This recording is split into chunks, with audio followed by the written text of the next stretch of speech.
And first, man, stoked that you guys. I know it's supposed to save the brunt of the conversation for the whole thing, man. But I wanted to text you or whatever, but I said I got to get this guy a call. And Hell glad yeah. we're going to do it face to face through the fucking cybernet internet. Hell yeah.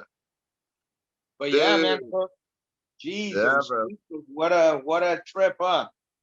Yeah, it was pretty crazy, brother. It was pretty crazy, man. But we live to tell the tale, right? I That's the know. good news. Now, was that like, in all your years of like motocross and etc., jet skiing, etc., being in that situation, did you feel like shocked? Were you surprised, or was it like, Bro, man, the God honest truth, Rome, I felt this sense of calmness, bro, through all the chaos that was happening in milliseconds, man. I just felt this heightened sense of awareness and this calmness, bro, that I was able to just coherently and calmly just utter the words to Frank, stay in control. Whatever you do, just stay in control, bro. During this whole thing, while metal and freaking cars are flipping and banging all around us, bro, it was crazy, man. I don't know how to explain it. I think I told Frank that I don't know, maybe it's I've been on this earth a little longer than him, and I just had that little bit of wisdom that was able to, just kind of just not panic, bro. I mean, it was crazy, bro. I really don't know how to explain it, man. I was super calm, um, and I was able to just kind of convey the message to Frank in a clear tone, just to hey Frank, okay, this is happening right now. Your job is to just stay in control, bro. Just relax, don't panic, and stay in control. Keep the holy car shit? aligned. Oh Now, wow, drifting left, bro. We were drifting, bro, like 75 miles an hour, man. Going this way and going that way. Cars just bumping all around us and flipping. Dude, there was literally a car, bro. It's no lie, man. The big SUV that was on the left side of us that initially hit us and then hit the retaining wall on the other side and then ricocheted. It bounced over our car, bro, and landed on a Ferrari and started flipping, taking out cars all to the right of us. and is this in the middle as you're mid spin? This is all in the middle, bro. We had a bird's eye view right in the front windshield, bro. Because Oh, by this time we were going straight, and then when we got hit, we were drifting this way, looking like almost perpendicular to all the cars were following in the same direction, of course, because we're on the one freeway heading south. But as we were drifting, looking that way, like I said, cars were flipping and destruction and chaos, bro, was happening all around us, and we had a front row seat to the whole thing, man, seeing it happen, waiting for our turn to get hit and caught up in that whole pileup. But just by the grace of God, bro, and timing, we just dodged the bullet, man. There was an opening. We were able to see that opening, and we went right straight out that opening, bro. damn. Yeah. Yep. That is crazy. Now, as you're going through this whole calm moment, was there okay? You're navigating your way through, but when you're at that kind of speed, Yeah. Oh, things that can. could be fatal. That's could be Oh yeah. instant decapitation. Oh yeah, bro. You're never Now, really. did you? You're, I you're don't know if never you could really. recall. Did Uh you huh. know that you were going to be all right, or were you?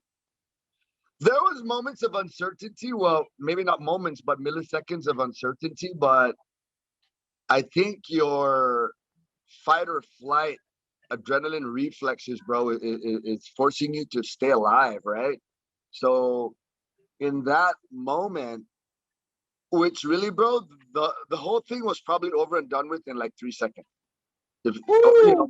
3, 4 seconds, if you go back and really kind of count it from when it first hit, boom, one went down, two went down, three went down, four went down. Maybe 5 seconds by the time we straightened out, 5, 6 seconds by the time we straightened out. But all that carnage happened in the first couple of seconds, bro, you didn't really even have time to feel. Do you know what I'm saying? You Yeah. kind of just you just didn't want to die. We just Maybe basically, that's kind of cool that you don't have time to feel, because if you really see yeah. all of that, by holy, If you like analyze it and say, shit, fuck, we're gonna die. Oh shit, I think we're gonna die. Frank, dude, that car's gonna hit us and we're gonna die.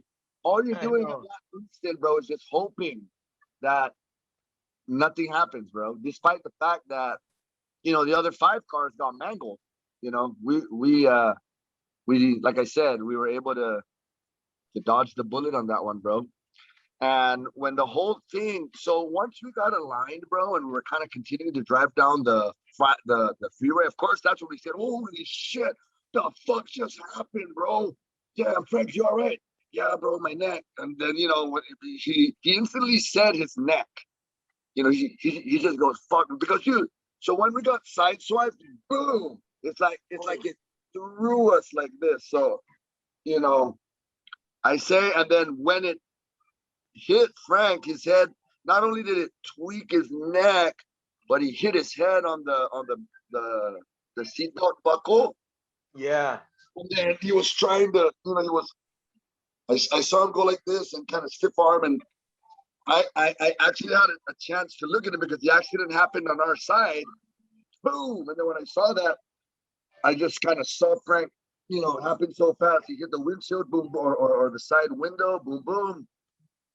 And then, so anyways, going back to once we were kind of aligned and kind of settled out and then just continuing to drive, and then we realized what the fuck just happened. Frank almost pulled over immediately on the side of the sidewalk because, you know, he wanted to, you know, we didn't want to leave the scene of an accident, whatever. But at the same time, I said, Frank, no, do not pull over, because there's still cars going, bro.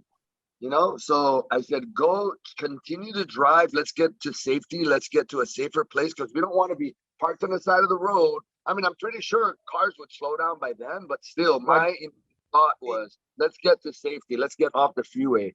So we drove half mile up the road. Then we found this exit that was under construction, so no one was using the exit. So we pulled over to that exit and we parked in the exit away from the freeway.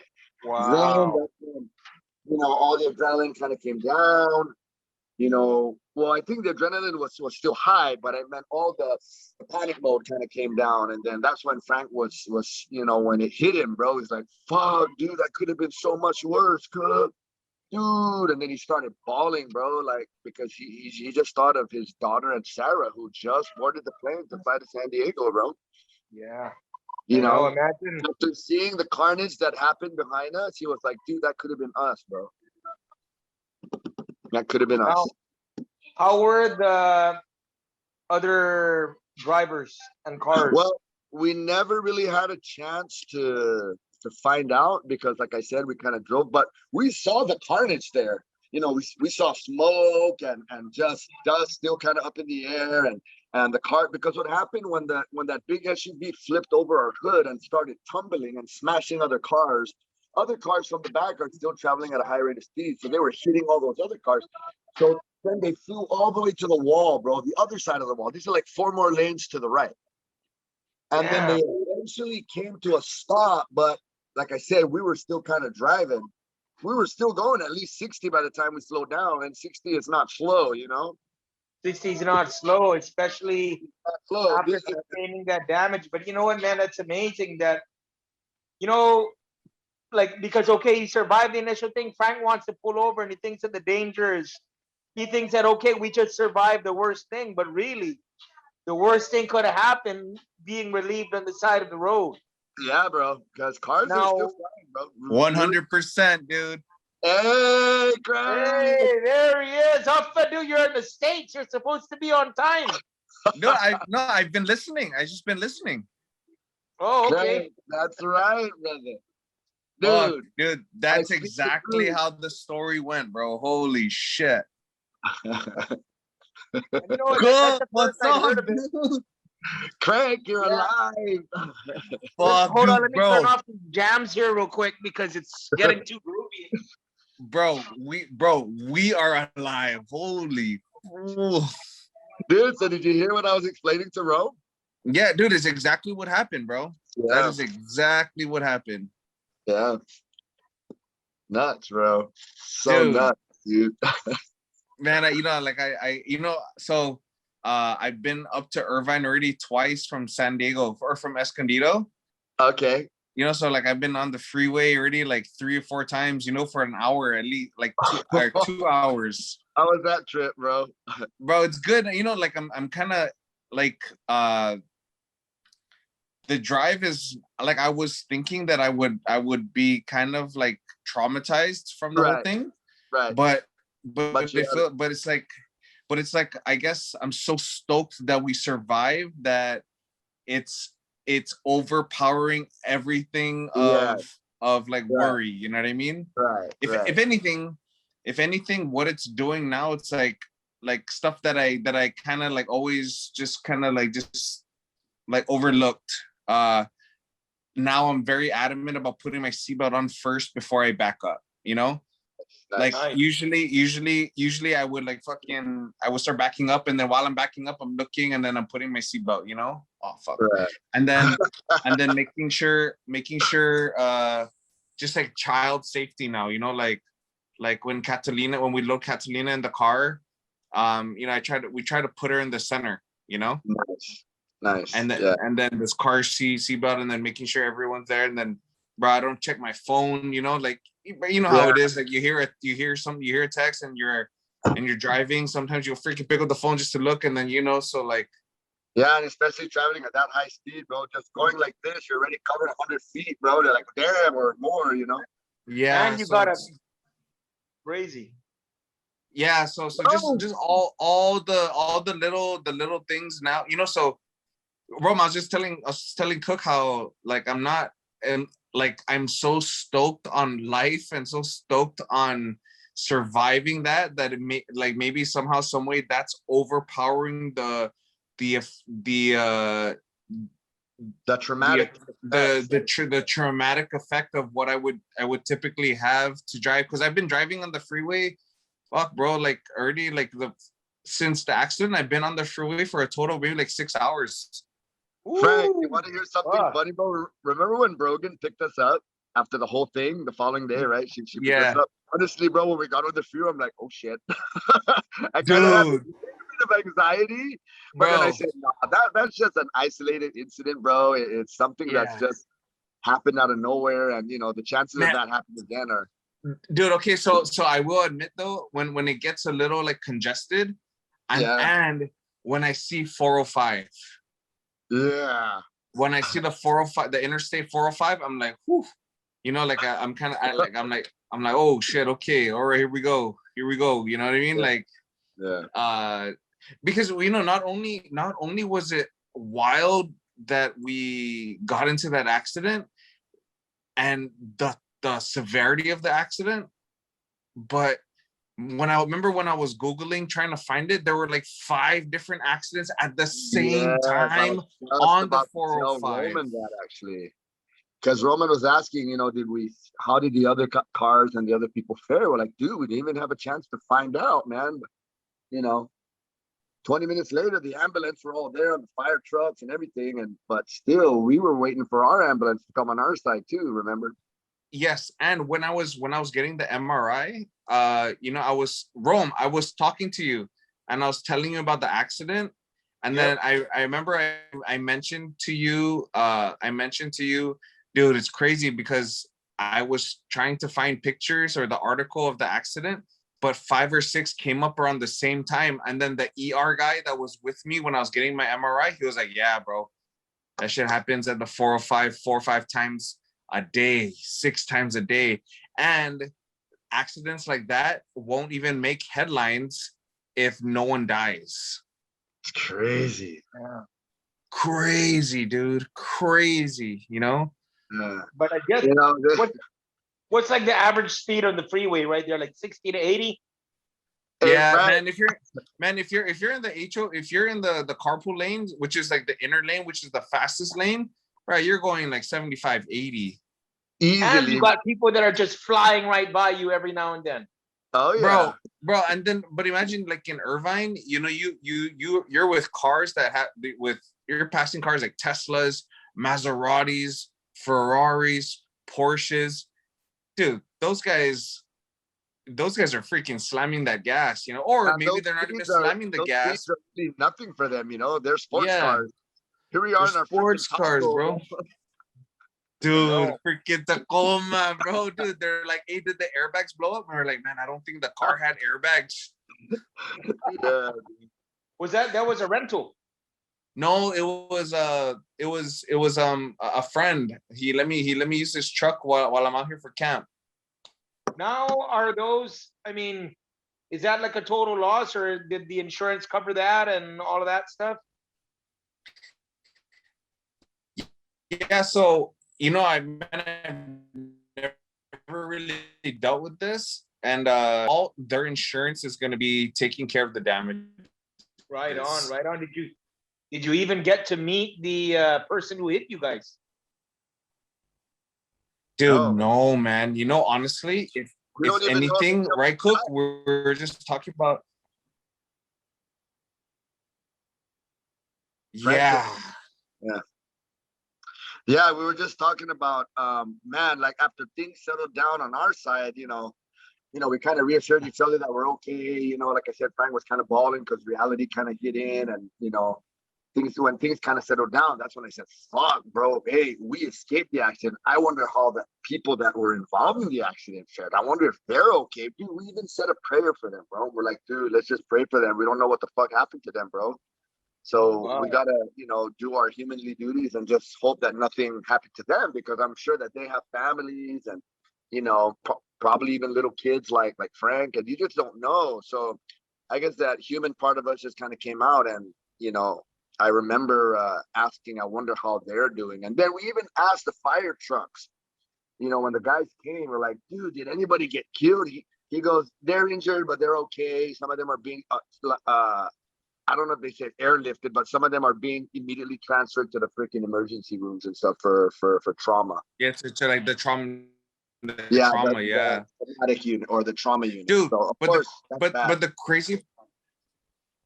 crazy part though, Rome, is when that truck hit the barricade and flew over our hood and landed on the Ferrari, you could see his, like, it was so close to us and it was right inside the car. Yep. Yeah. You can literally see the driver of the Ferrari getting smashed and moving his head to the side road, and the airbags deploying, dude. Hey, what did Frank? I think you had a passenger too, wouldn't it Yeah. be wild and crazy Fuck, dude. if you meet the guy one day? It was What? nuts. If you ran into a guy in a bar one day and you're talking about a car wreck, and he starts talking about this car wreck on the 405, and then you happen to recognize him and it happens to be the guy, that would be some really freaking Hey, we crazy live in a stuff. small world. You never know. It's crazy because those kind of things happen, man. But shit. And Frank, what did Dude, you I'm want? gonna leg kick him so hard. I know. What would you say to him? The fuck, Brett? No, dude. Bro, you know what I would say to him? I would buy him a beer and you make it out alive. What was that, Frank? No, I would buy him a beer and give him a cheers, and I'll be like, yo, how did you make it out alive? That's right. Oh yeah. You're the guy From that got fucking- landed on, man. From flying in the hitting a car, hitting a wall, flying in the air, and then landing on a Ferrari. Holy shit. How are you alive, bro? Let's drink this down this beer, dude. Yeah. For real. That's crazy, man. Crazy. And Cook, you're completely fine? Dude, but Right. you know, I walked but you out know on when stage. hey Rome. Yo. So you know how Cook I have to tell you the story because Cook flew out that morning, or that day, and we're about to go to freaking the UFC fight the next day, and he came out to corner me for the biggest fight of my career. But bro, when I lost control, he was cornering me to our life. You know what I mean? Like, hey Frank, stay control, stay control. This is when chaos was happening. Now, what were you saying to him? We were freaking hitting each other. Stay in control, Crank. Stay in control, Crank. Focus. Me? Yeah. What was I saying? Yeah. What were you? I was just, bro. I was and doing. No, I was just focusing. Cook. Yeah. What did I do? Dude, you just remained calm, Frank. I mean, you were kind of stiff armed, but you were there, bro. You were listening to the instructions. You didn't slam the brakes or overturn the wheel. You were just calm. Of course, mind you, everything's happening in milliseconds. So, but man, dude, you were a good student, bro. The boys, the instructionals went through, and then you applied what I was coaching you on, pretty much. You didn't panic. You didn't panic. You didn't freak. You didn't slam on the brakes. You didn't overturn the wheel. You remained aligned. You didn't, you just held that freaking truck in a straight line, despite how crooked and far we were swerving left and right, bro. You were able to bring it back to alignment, man.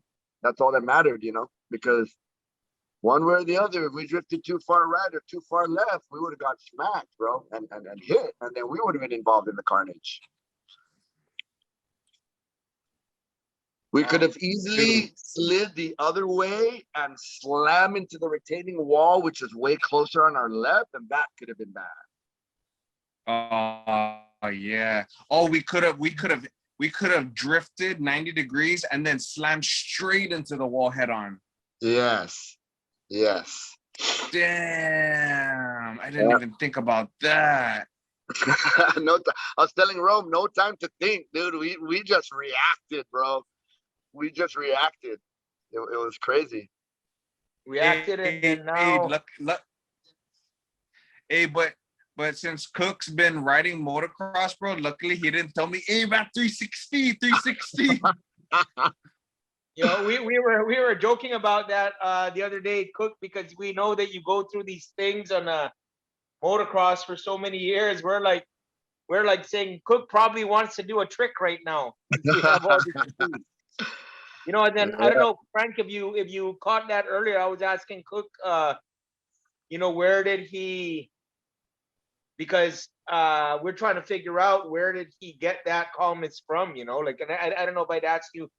Do you think it was from your experience? You said that it was being a little bit older, but do you think that it was more of already being in motocross, you being used to seeing things flying in the air?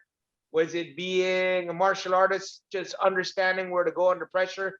Or was it being a father and a grandfather, knowing that you have to be somebody when it really counts, right?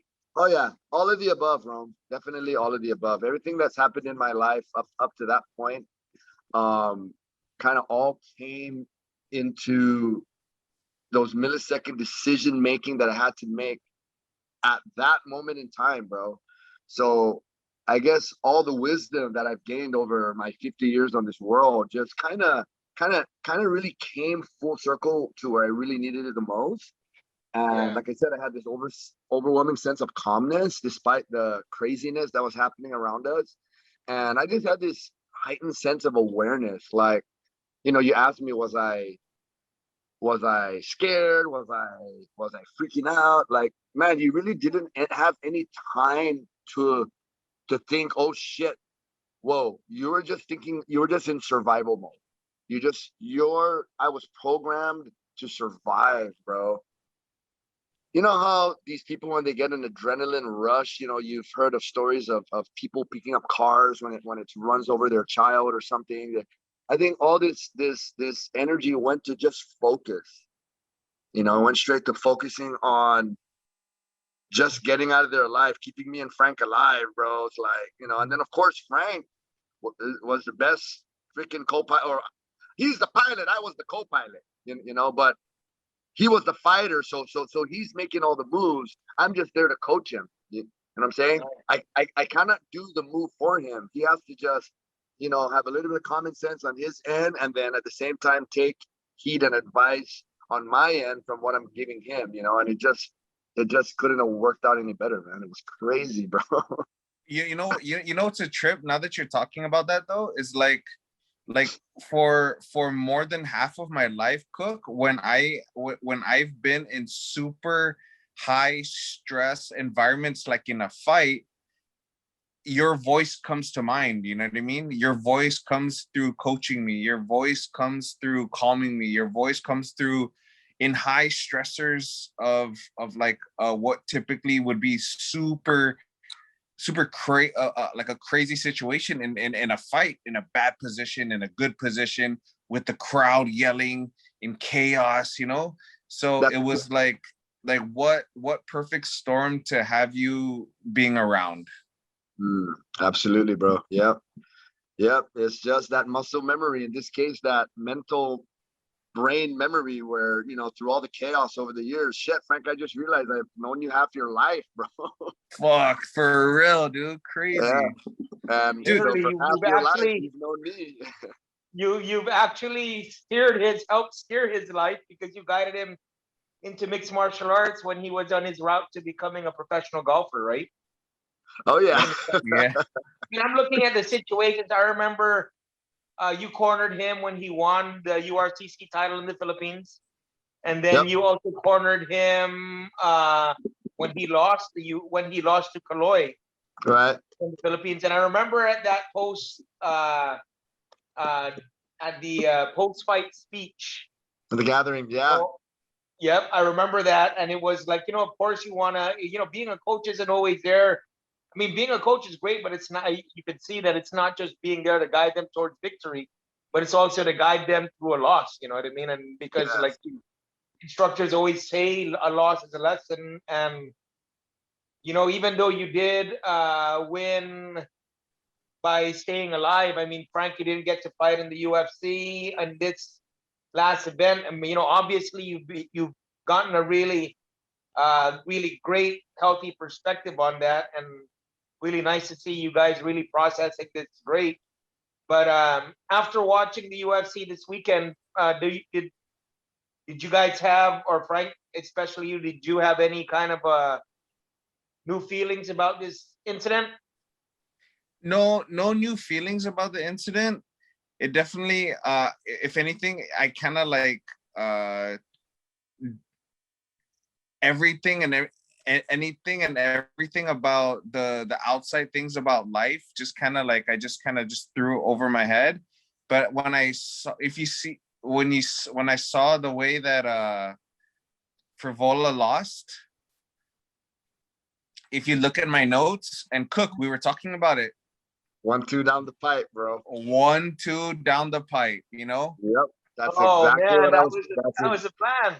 That's exactly what I was telling Frank. That was the plan. 1-2 right down the pipe. And we were talking about it in the car when I like the beginning of camp, when I would text Cook, I would try to check in with Cook. Ever since I was in Saipan and I watched his clips, I saw he likes to come wild, coming in left hook, right hook. I just said, Frank, right down the pipe. The shortest way to a destination is in a straight line, So yeah, it was crazy.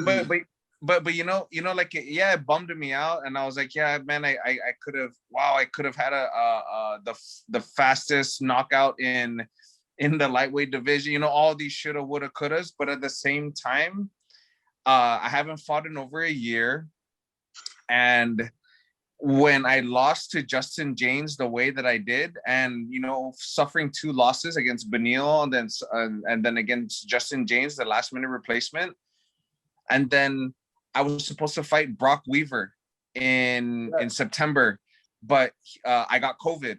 But I was so bummed, and then I was watching that fight, and I was like, it was like I was scared going into that fight because I was up against the wall. I needed a win. Da da da da. Last fight on the contract, but I just remember watching that fight and being like, damn, man, like I am way more skilled than I believe that I am at this moment right now. Like I could have totally beaten Brock Weaver, you know what I mean? But I was going into that fight scared, so it was like a boost of confidence.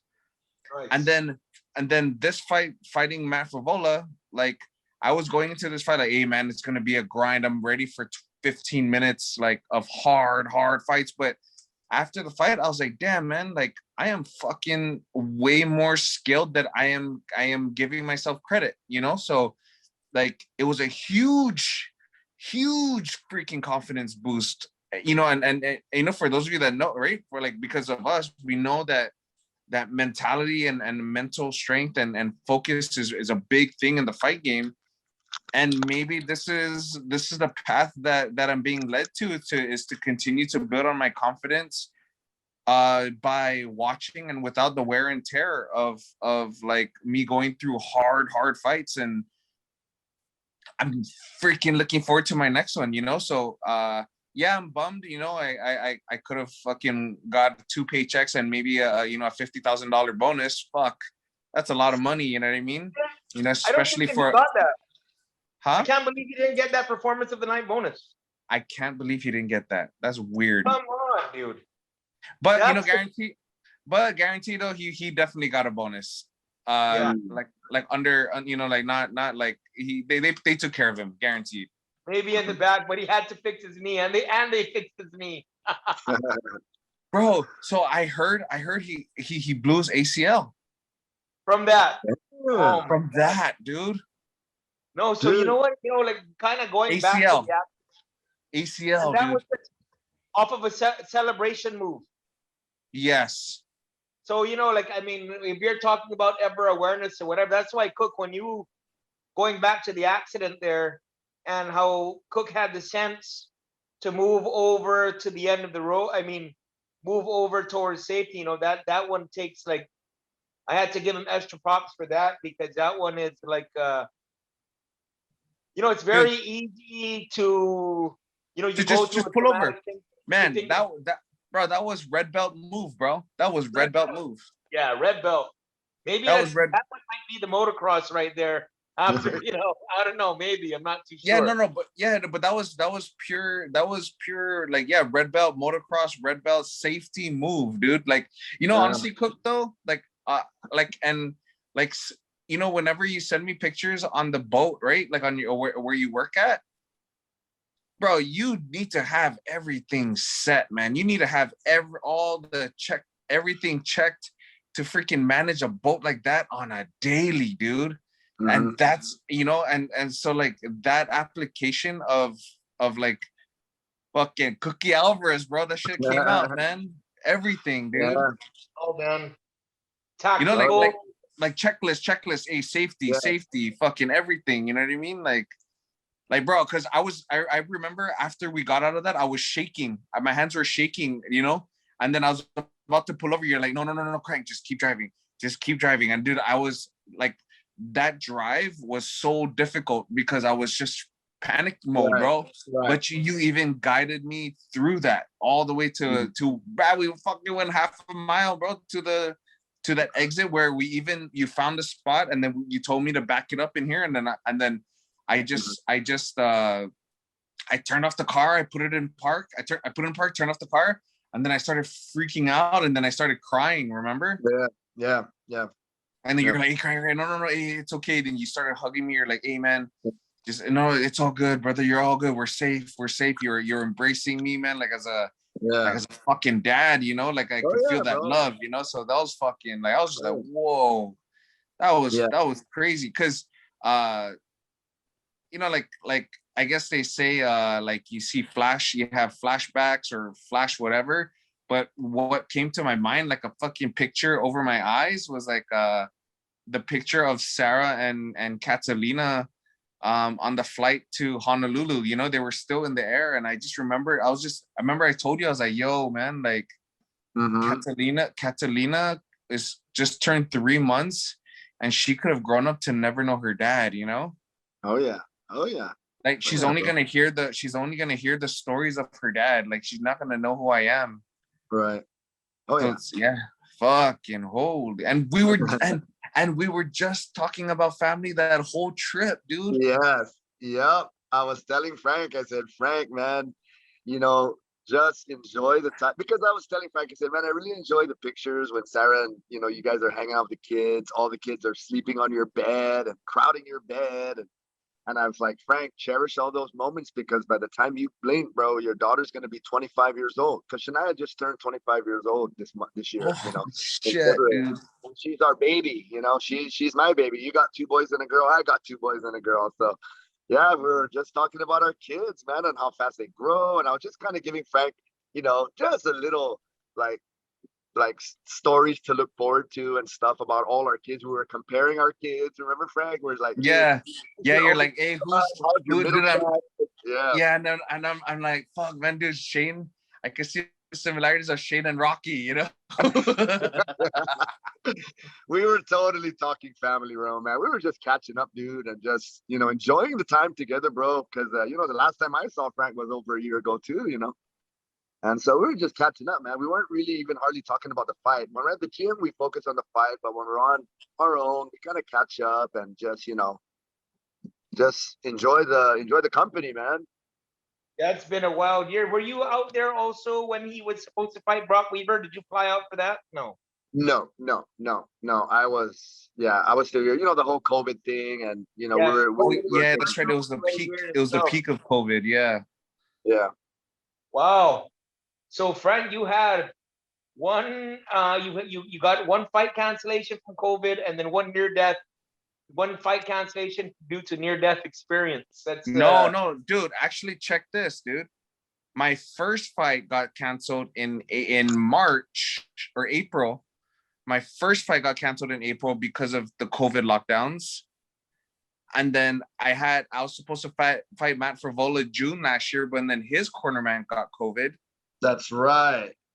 And then in September, I got COVID. Wow. And then this June, we got into a car accident. So I missed 4 fights in the past year. Dang, that's crazy. And you had 3 fight counts. 4 fight counts. No, 3. No, 4. I had 4 fight counts. At least you're staying in shape. Bro, yeah, dude, yeah. Hey, so on a funny note though, on a funny note, like Frevola actually messaged me. And he said, he was like, hey, this is when I posted the pictures and he got word of the accident. He was like, hey man, I really wish you well. Like I hope you get better, whatever. Like good, like a cool message. And he's like, yeah, we'll run it back another time. And then I was just thinking, man, I don't want to fight you, bro. You're bad luck, dude. You're cursed. Dude, but hey, dude, fighting for Vola is such bad luck. The guy that beat him blew his knee out. Holy shit. He destroyed everybody from his cornerman to his opponent. His opponent, good thing you didn't fight him, Frank. That beat him. Good thing you didn't fight him, Frank, because something would have happened after the fight, bro. Oh, shit. Hey, let's just be friends, dude. Call him and let's just be friends. Yeah, dude, let's just be friends, bro. Dude, let's just be friends, bro. I don't want to fight you, dude. This is too much, right? That'll be great. I take it your management talks to the UFC people, or do you have to have those direct conversations as well? So I was actually pretty stoked. I got a call from Sean Shelby at the hospital. Yeah. Nice. Yeah. I almost wanted to talk to him. He was like, hey, how come you're scared? No, I'm joking. No, he he's just checking up, and he said, "Hey man, if I want to make sure that your health is your number one as our concern, and man, take care of what you need to, and then as soon as I'm ready, we'll get you guys back in." And then I got an official letter, an official, like, I guess, like, I don't know what the protocol is, but like an official fight extension letter from the UFC, like, I guess just to make it official that that it was due to an injury, Right. and that they will rebook me whenever the fight comes. That's Nice. got to be comforting, man, because I've seen, the UFC, it's been like really, they've been, they've let a lot of fighters go, and even some fighters with some wins or whatever, like Mm-hmm. Yeah. immediately after wins. And I don't know if they're doing that inside or outside of contract, but that's got to be really reassuring that you have that to lean on to. Yeah, for sure, man. And I'm stoked, I'm stoked to, like, aside from being really like happy on life, really excited that I still have the opportunity to compete, you know what I mean, at the highest level. Word. Yeah. Nice. Hell yeah. Hey, how was that, man, when you saw Sarah and Catalina, when you first saw them? Oh, dude, it was, it was pretty epic, bro, because I took a train from Irvine to San Diego. Yeah. Because I was like, dude, I'm not gonna get on that freeway, dude. Fuck, is the train going on the 405, bro? Is the train gonna? That's a nice train ride, actually. That's coastal, right? Really nice train, dude. $15, bro. $15. How long was the ride, Frank? It was about like a 2 hour or like an hour and a half commute from Irvine to San Diego. But dude, but $15, bro. Like the Uber was gonna cost me like $100, Wow. Damn. Yeah, so yeah, I remember and scenic telling me that. Just take the train. Yeah, dude, scenic route. Cause it hugs the coast. Nice. Yeah, and man, nice train, like, yeah, nice train. It was empty, but yeah, so actually I arrived like around lunchtime, and they were jet lagged, so they were both sleeping. So I snuck up on them like when they were in bed, and it was just so nice, dude. Yeah, They had already known that you man, had been on an accident, though, right? At that point. Yeah. They knew, and as soon as she touched down in Denver, I got to talk to her. Yeah. Wow. Yeah.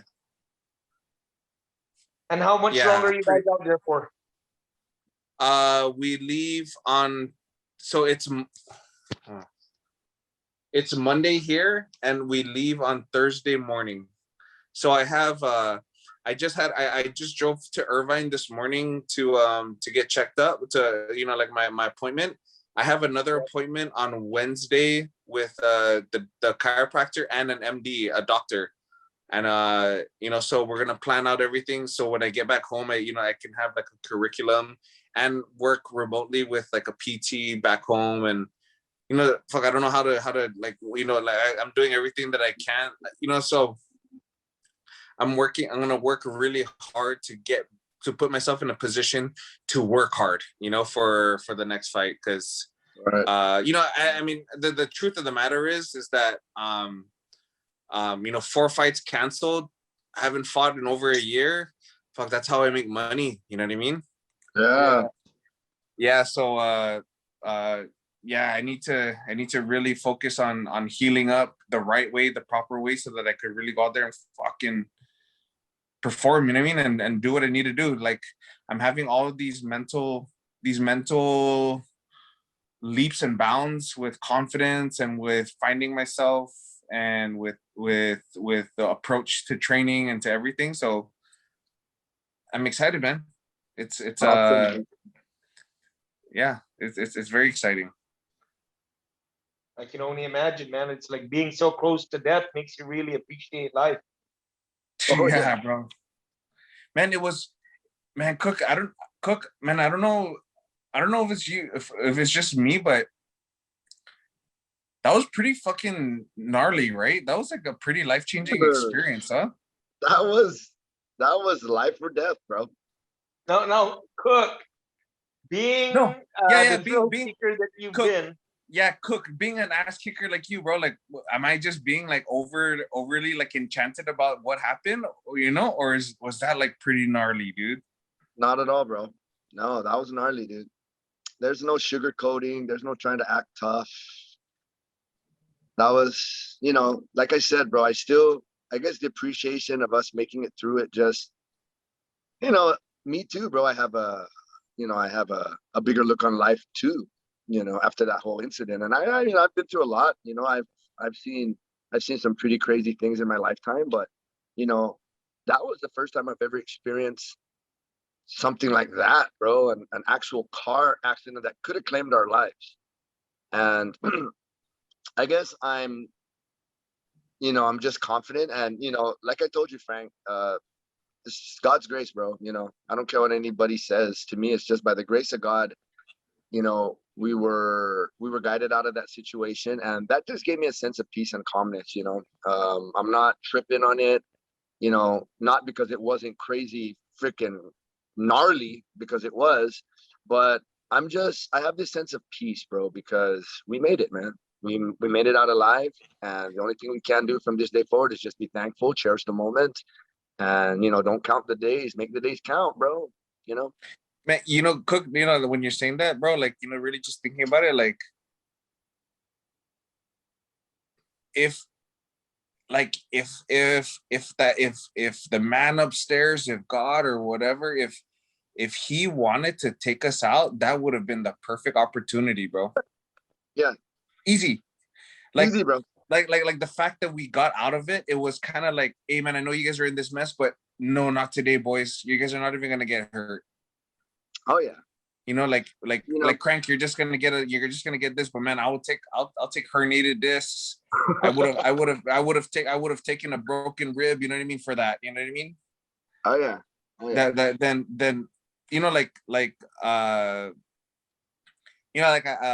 Then I guess I've been like spiritually kind of like wandering, or maybe not spiritually wandering. Maybe I just haven't really been spiritually stimulated in a very long time, Yeah. And maybe like spiritually stimulated in the sense of like a higher power of God. Like I feel very spiritual, like when I'm in the water. I feel very spiritual when I'm walking in the jungle, like I could feel Mother Earth, I could feel Mother Guam, Mother CNMI, like I could feel the culture, I feel the spirit, but yeah, like of our higher power of God, like I call it what you will. Call it what you, but that one was God, dude. Yeah. That was God for, yeah, dude. Fuck, bro. Right. I'll never forget, bro. I mean, because you even introduced me to this prayer, bro. Remember, Heavenly Father, keep me brave to face any danger which may now threaten me. Fill me with courage so that I'll overcome all my fears, and I put all my trust in your power and goodness. Sir, yes, sir. Yeah, it was on the shirt. It was on my fight shirt. Yeah, because I used to say I used to see the things I used to say that all the time, but man, that's it right there.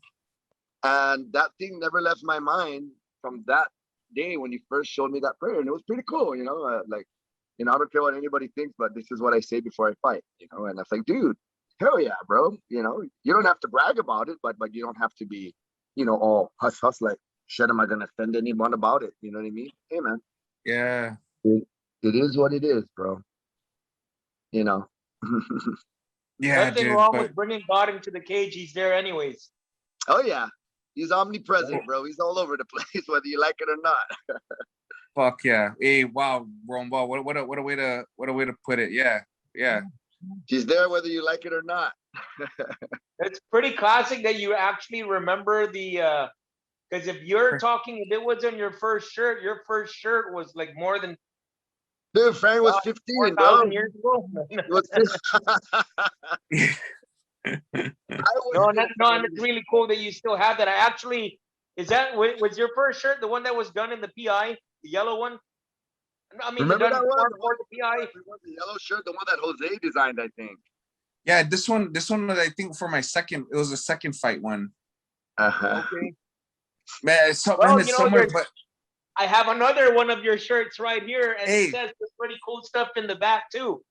Yeah, that quote, man, from that article. So Rome and I, we've been, so Rome's been revamping like the fuck I.tv, and we've been just going through the archives and just reading a lot of stuff on fuck I.tv. Has just, man, like quality freaking stories, dude. History, bro. Holy history. How it all we got a bunch of stuff there on Saipan too, man, Cook. And actually it's been, I think, how long we've been talking about this now, Frank? Almost 10 years. We'd like to actually, do a story on your family, man. Your family, you guys have such an epic,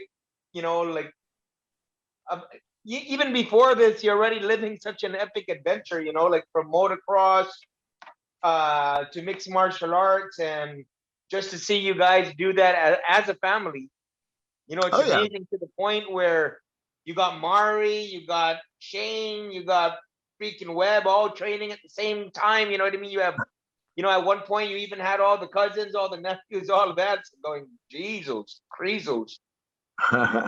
Navigating through, and you're still able to sustain this while never ever letting go of a full-time job and being a parent and a grandparent. And oh yeah. Bro, you were doing this when you were a grandpa, bro. I know, dude. I think did you start? No. Did you start? Were you a grandpa when you started? No, not yet. Well, we kind of got the ball rolling in November of 2004, but then we officially opened up shop in 2005. Okay, that's when you and Mikey Joa and the boys came over and had those seminars, bro. How can we forget? Remember those seminars, Frank, with Roman, dude? Yeah, dude. And look at that. Look at now. Look at where Saipan has been. You guys really. Dude, you came over, bro. So many people could have come over to train us, but it was you, bro, both times. And then you brought Kato over. Yeah. My granddaughter was born in 2005, in fact, May. So we were kind of already in this, but I was a grandfather when I fought for the first time, bro. My granddaughter was just born, dude. Yeah, like a few months old. Yeah, dude, so these guys are getting beat down by a grandpa, bro. Getting beat down by a grandpa, and grandpa, you're still teaching daily, Cook? Oh yeah. Yeah, dude. I'm an instructor, bro. After what time do you wake up in the morning? Well, I'm usually up at around 5:45, 6 o'clock. I got to be at work before 6:30, and then I work my 12-hour shift. I get off at 6, but I usually sneak away at around 5:30. I sneak away at around 5:30 so I can open up the gym. But my bosses are hella cool with that. But yeah, man, I do my 12-hour shift and then I work at night, and people are tripping out. Like, people are like, dude, how do you handle that, man? The average guy would just get stressed out, bro. 12 hours and then you go to the gym? I go, bro, my gym is my sanctuary, dude. That's my stress reliever, bro. So I look forward to going to the gym every night. I guess that's a blessing that, the good Lord instilled in me so that I don't get burned out. Yeah, and having the sense to move the gym to the house. I mean, everything. It's very, very impressive there. Everything about it. Every trench tech has been really impressive, man. It's all had character, dude, from the Rectagon, from the warehouse, and then to what was that big building?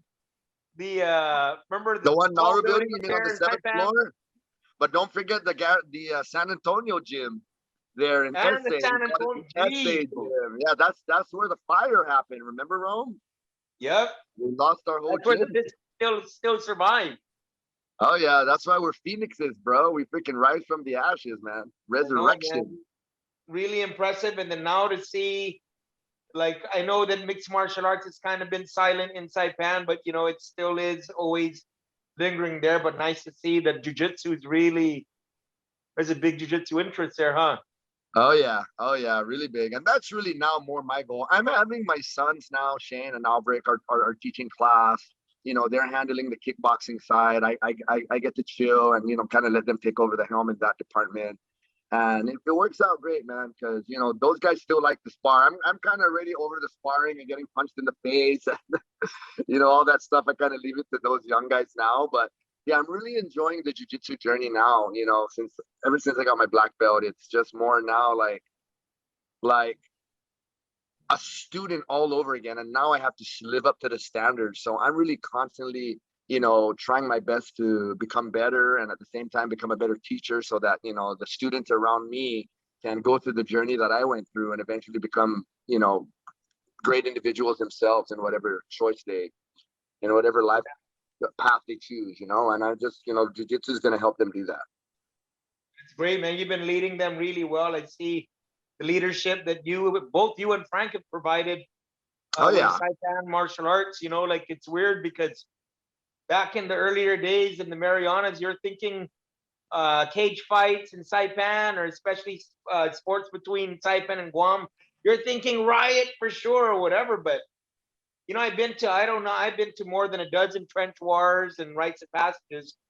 And there's never been, man, no uncontrolled incidents. I mean, even if there's conflict, you guys have We done a set really that good standard. job at settling it.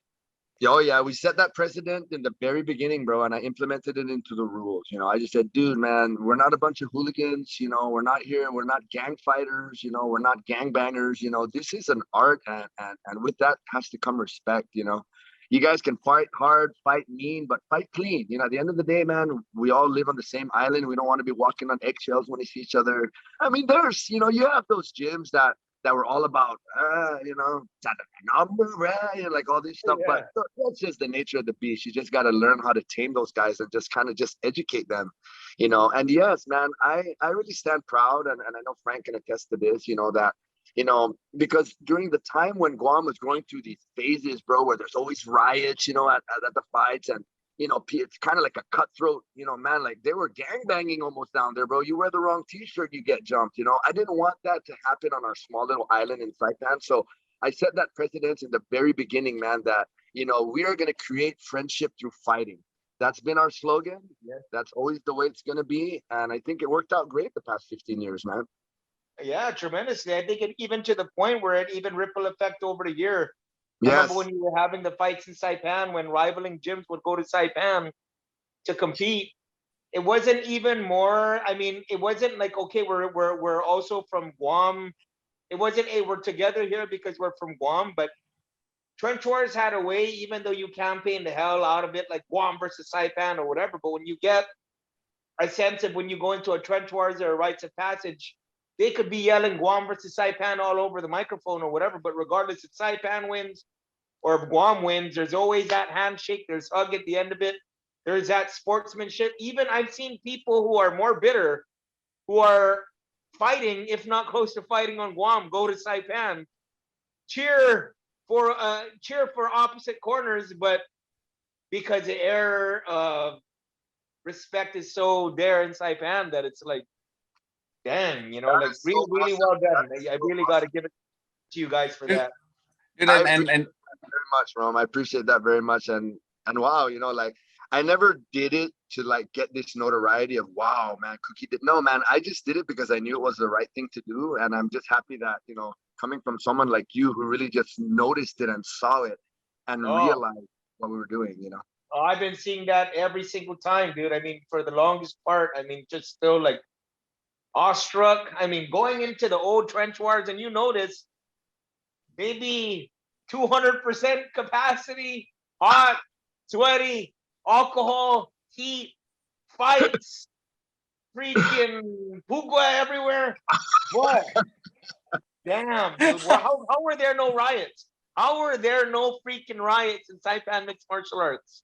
Bro, I was adamant about getting that point across in the pre-fight meeting, man. And, you know, talking to all the cornermen and the family and just telling them, you know, man, guys, look, this is a fight. But at the end of the day, you know, we're not there to kill each other, man. We're there to compete, you know, and you guys have to follow this rule. You know, we are creating friendship through fighting. You guys can go in there and beat the shit out of each other for 15 minutes. But once the bell rings, even in our grudge matches, you know, I've had many people come up to me to settle grudge matches, bro, because just the way and the demeanor, how we handle it, you know, we say, look, you guys can come in here and beat the shit out of each other, but here are the rules.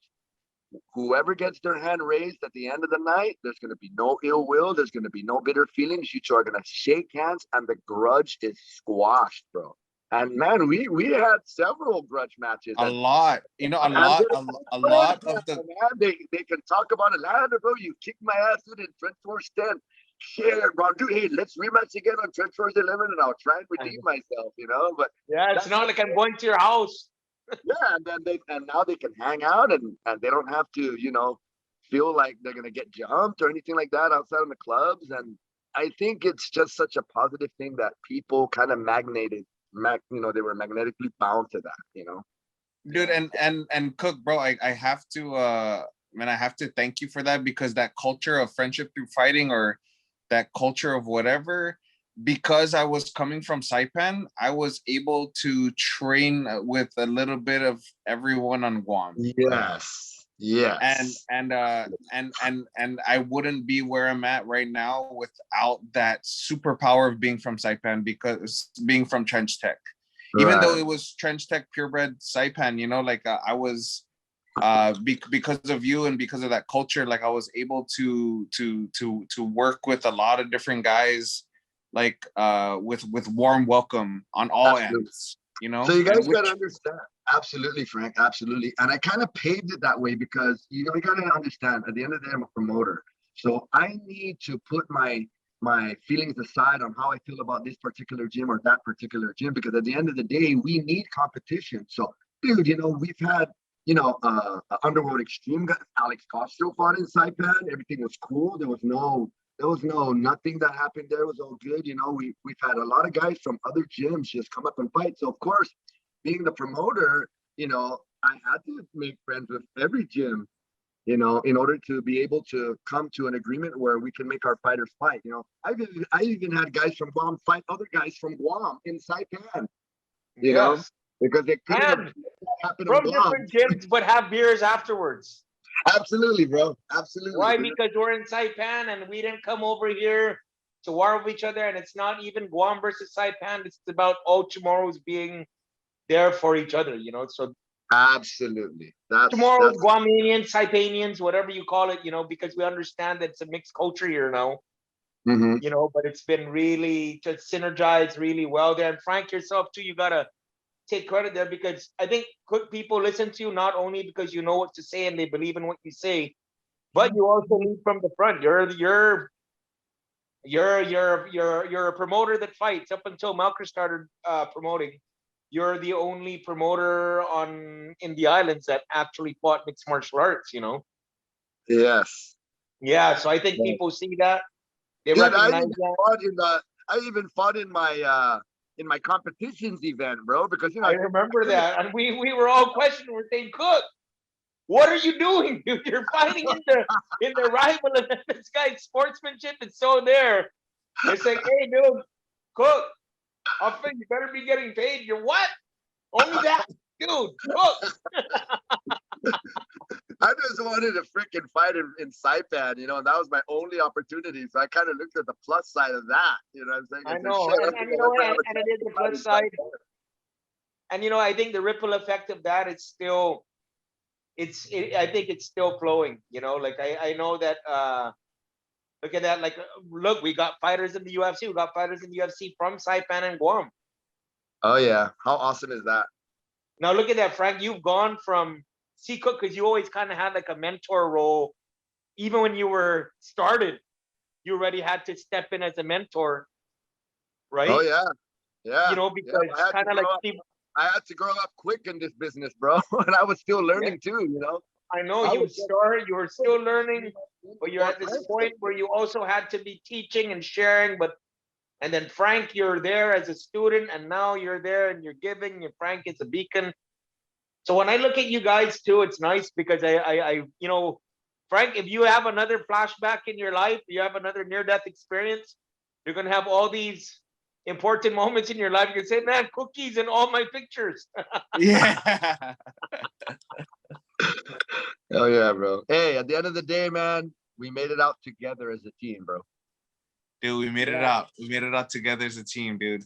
Frank did his part. I did my part. And, you know, everything played out the way it played out.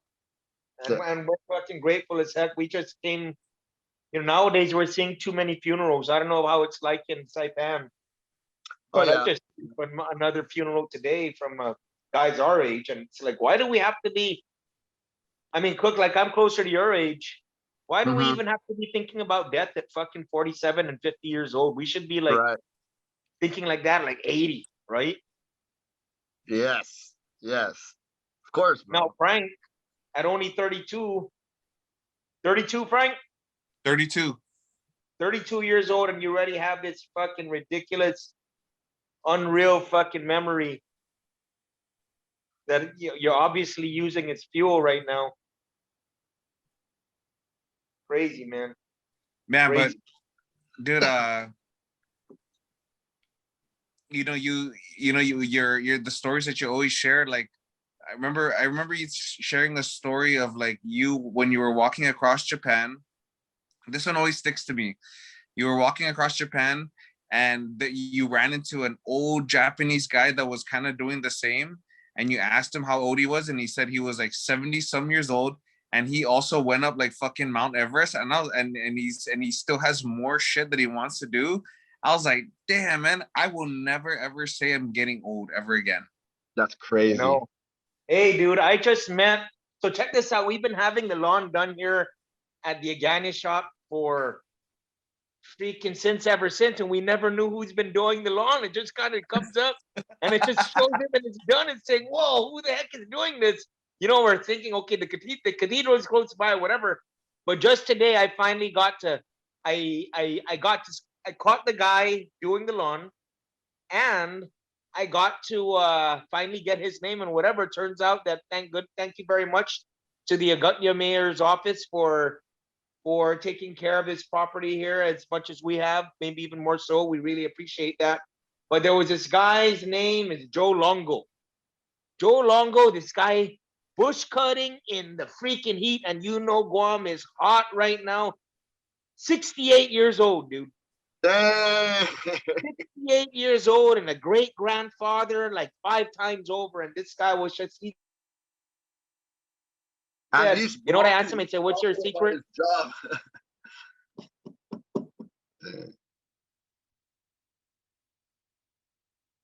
And this guy is out there in the fucking, I just had to give him props. Couldn't believe he's 68 years old. And I asked him, I said, what's your secret? How the heck did you, how are you still doing this at 68 years old? And he said, and he didn't even realize it. He didn't even understand this, but he said it was the alignment of body, mind, and spirit, like. Wow. I said, Whoa. Easier said than done, but he was kind of underneath the band where we have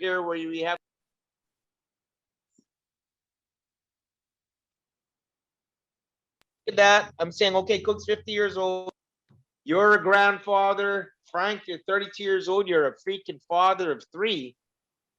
Jesus Christos. I'm 47 and still trying to fix my moped. Hey, Rome, you're a badass, bro. Don't ever think that you're not, because you've accomplished so much greatness that trickled down to where we were able to instill that in our way and do the same thing, man. So we appreciate you too very much, Rome. You're always giving us props, dude, man. You do too, bro. But that's just freaking, I don't know, man. I learned it by watching you guys. Hey, we learn by watching each other, I guess. We I know, man, and I did, man. Each other. It's synergy, like there's a way to receive from people without having to take, right? And yes, you sir. find that balance of give and receive, and like whatever, like and maybe not focusing too much on, not focusing on being a hero, but focusing on saving the day, right? Absolutely. That's what comes, because there are people that want to help, and there are people that want to be the hero, right? There are different things, right? And that's man, from you guys, it's never been about being the hero. So thank you very much for that service. I wish I could say the same. Maybe I can. I'm not too sure. My memory fails me these days. Where's your keys? I know. I'm dealing right now. I have a single key for this van, and nobody duplicates it on island. So right now, it's gonna be like this whole eventful process. Of, You better duct tape that to your body, bro. I don't know what I have to do, dude. I'm not too sure. I think I'm trying to attach it to. No, yeah, boy, how do you wiggle out of these things? Hey, Cook, how long are you here for, anyways? Well, today's my last day. I'm supposed to be getting a test tomorrow morning, and then hopefully out of here by tomorrow afternoon. So, yeah. Boy, I kinda, yeah, go ahead. are you vaccinated? I'm totally vaccinated, bro. I got both my shots before I left to the States. I got a test before I left to the States. It was mandatory from the UFC. I was negative all the way until I got to Irvine. I was, everything. And then when I came back, I actually tested as soon as I landed, but at the hotel. I kind of opted to do the 5-day quarantine only because the gym is at my house. I'm dealing with a whole bunch of kids. And I guess we wanted to take that extra precaution just to be 100% sure and safe, Hey, But the more Wow, damn. Frank, this guy never slips, dude. What the hell? Fuck. Serial killer. Dude, I didn't God, want you're to a serial quarantine. killer. I didn't want to quarantine. Mari, my better half, my wife, was like, "No, honey, you better quarantine. The gym is at the house. The kids are all there, and you just don't want to just leave any stone unturned, coin unturned." So, dude, she wanted me to quarantine. I'm like, "Honey, I'm like, girl, I'm garan yun. I need to get home, bro."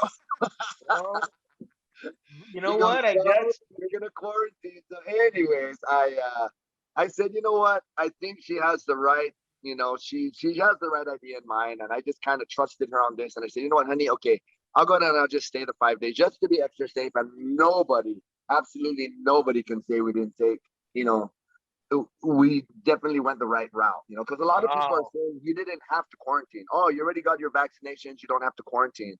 I'm like, man, I'm not trying to, crap on the system or anything like that. But how do you guys know? Seriously, how do you guys know? I got tested in the morning before I got into my room, and then that evening they sent me a text saying that I was negative. So, yeah. Fucking right on, dude. All the way, Damn, dude. dude. What the hell, Cook? Fucking Cook, bro. Well, we all know if there's a serial killer in Saipan, we know who it is now. Because it's gotta be. Damn. But yeah, man, Frank, you're coming back in, you said, like a week? In 3 days we started, we depart the US of LA. United States of Los Angeles. You should check out California while you're there one day. Go to LA. No, actually I'm gonna see Tone Anderson tomorrow. T-Boogie. I'm gonna Where are see you gonna see T-Bugs. Huh? Where are you gonna see him at? He was supposed to send me, like, I guess we're gonna go have lunch tomorrow. Hey, how's John Mac? Dude, he's good, bro.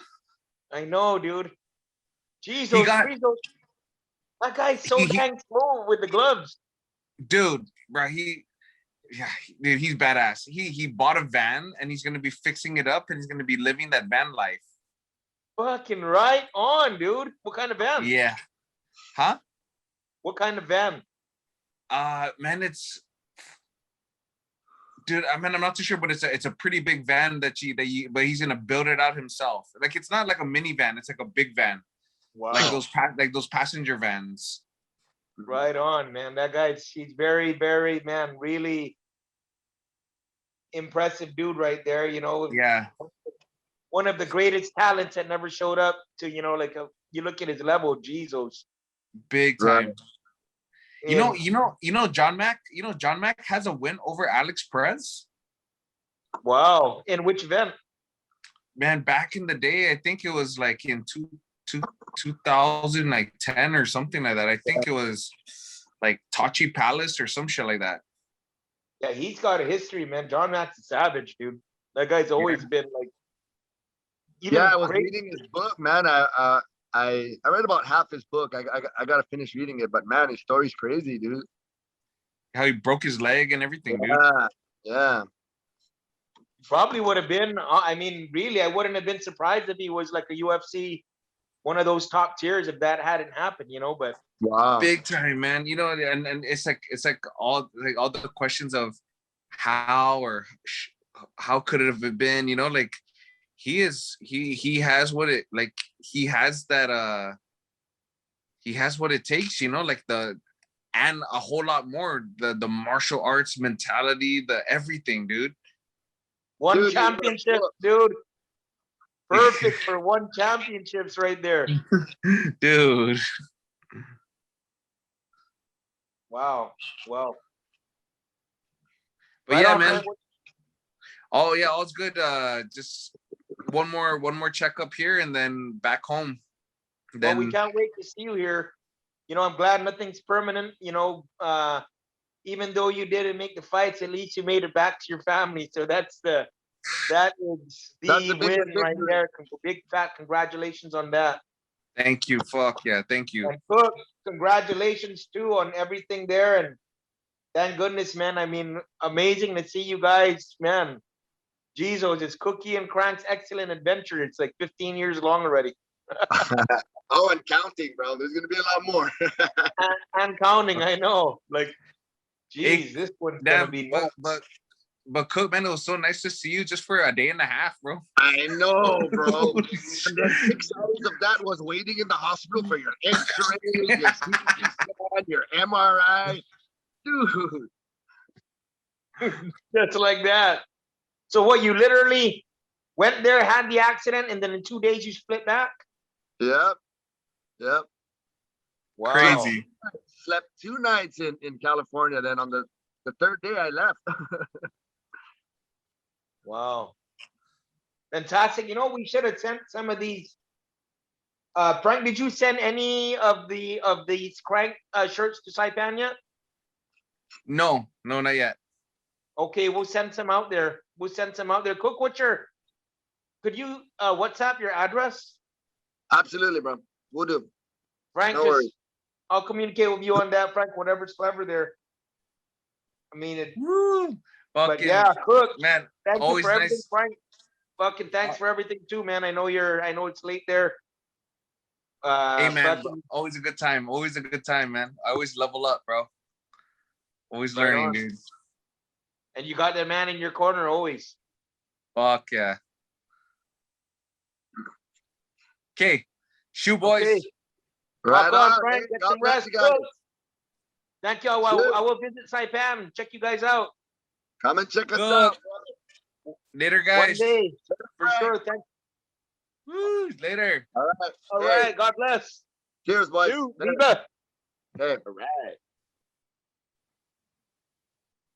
Hey, you're still there. Hey, you're still there, dude. I got you, Hey, sucker. did you press record? Did you press record?